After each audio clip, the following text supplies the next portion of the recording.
Meski tajir, Mayang Sari malah doyan santap makanan murah meriah ini saat buka puasa. Nama Mayang Sari melejit di era 90-an usai merilis lagu-lagu populer, salah satunya berjudul Tiada Lagi. Sayangnya, karir Mayang Sari meredup usai dirinya menjalin asmara dan menikah dengan Bambang Trihatmodjo. Bukan orang sembarangan, Bambang Trihatmodjo adalah putra dari mantan Presiden Soeharto. Suaminya punya kekayaan melimpah, Mayang Sari pun kerap dimanja oleh Bambang dengan segudang fasilitas mewah. Bahkan, ia juga diboyong tinggal di rumah megah yang mirip dengan istana kerajaan.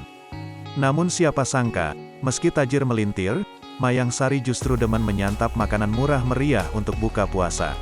Seperti biasa, Mayang Sari tampil cetar dengan balutan kaos branded dan tas mewah dari Fendi. Meski dikenal tajir, Mayang Sari rupanya demen menyantap kolang-kaling.